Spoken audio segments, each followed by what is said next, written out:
Hello friends, आज के इस वीडियो में हम लोग सीखेंगे एकीक नियम के एक ऐसा सवाल जिसमें अधिकतर लोग फंस जाते हैं। यहाँ पर देखिए सवाल है, 2 मेज़ और 3 कुर्सियों का मूल्य 540 रुपये है, जबकि 2 मेज़ और 1 कुर्सी का मूल्य 470 रुपये है। तो देखिए आपको यहाँ पर बताना है कि 35 कुर्सी का मूल्य कितना होगा। देखिए इसको बनाने के लिए सबसे पहले हम लोग यहाँ पर लिखेंगे 2 मेज़ और देखिए 3 कुर्सी है ना, इसको सबसे पहले लिखेंगे। इसका कीमत कितना है, तो यहाँ पर देखिए लिखा हुआ है 540 रुपये। यानी अगर आप 2 मेज़ और 3 कुर्सी खरीदते हैं तो 540 रुपये लगेगा। और देखिए यहाँ पर लिखा हुआ है 2 मेज़ और 1 कुर्सी का मूल्य कितना है, 470 रुपये। तो देखिए इसको हम लोग लिखेंगे इसके नीचे, यानी 2 मेज़ और 1 कुर्सी, इसका कीमत देखिए यहाँ पर दिया हुआ है 470 रुपये। देखिए इस सवाल में आपको सबसे पहले पता करना होगा कि 1 कुर्सी का मूल्य कितना होगा। तो देखिए 1 कुर्सी का मूल्य को निकालने के लिए यहाँ पर आपको थोड़ा सा समझना है। देखिए शुरू वाला में भी यहाँ पर 2 मेज़ था और देखिए दूसरा जानकारी में भी 2 मेज़ है। देखिए यहाँ पर शुरू में कुर्सी 3 था और इसमें देखिए कुर्सी जो है 1 है, यानी यहाँ पर कमी कितना कुर्सी का हुआ है, तो 2 कुर्सी का कमी हुआ है।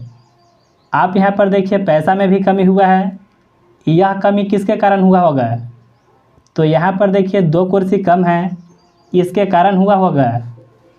तो हम लोग देखिए यहाँ से आसानी से निकाल सकते हैं कितना का कमी है, 2 कुर्सी का ना।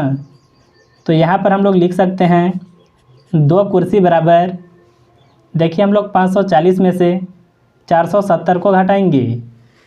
अगर देखिए इसको आप घटा देते हैं तो आपको पता चल जाएगा कि आखिर 2 कुर्सी का मूल्य कितना होगा।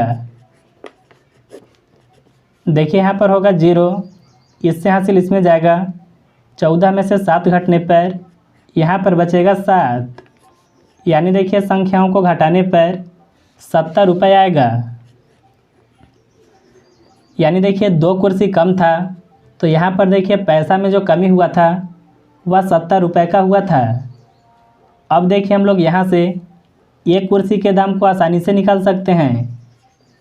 तो यहाँ पर लिखते हैं 1 कुर्सी बराबर, अगर देखिए आप 2 से 70 में भाग लगा देते हैं तो आपको 1 कुर्सी का दाम पता चल जाएगा। 2 से 70 को काटे, यह 35 बार में कटेगा, यानी देखिए 1 कुर्सी का कीमत कितना आया, तो यह आ गया 35 रुपये। अब देखिए आपको सवाल में यहाँ पर बताना था कि 35 कुर्सी का मूल्य कितना होगा। तो यहाँ पर देखिए हम लोग लिखते हैं 35 कुर्सी बराबर, देखिए जो 1 कुर्सी का आया है इसमें हम लोग 35 से गुना करेंगे। तो यहाँ पर 35 गुना 35 करना होगा, 5 से गुना 5 में करने पर यह होगा 25 का 5, 2 होगा हासिल, 5 तिहाई 15 और 2 हासिल था तो यह होगा 17। 3 से गुना 5 में करने पर यह होगा 15 का 5, 1 होगा हासिल, 3 तरीका 9 और 1 हासिल था तो यह होगा 10। यहाँ पर होगा 5, 7 5 12 का 2, 1 और 1 2 और यहाँ पर होगा 1, यानी देखिए 35 कुर्सी का मूल्य कितना होगा, तो वह होगा 1225 रुपये। तो देखिए इस तरह से ऐसे सवालों को हल करते हैं। देखिए ऐसे सवालों में अधिकतर लोग फंस जाते हैं। तो मुझे उम्मीद है कि आप अच्छे तरह से समझ गए होंगे कि एकीक नियम के इस तरह के सवालों को किस तरह से हल करते हैं।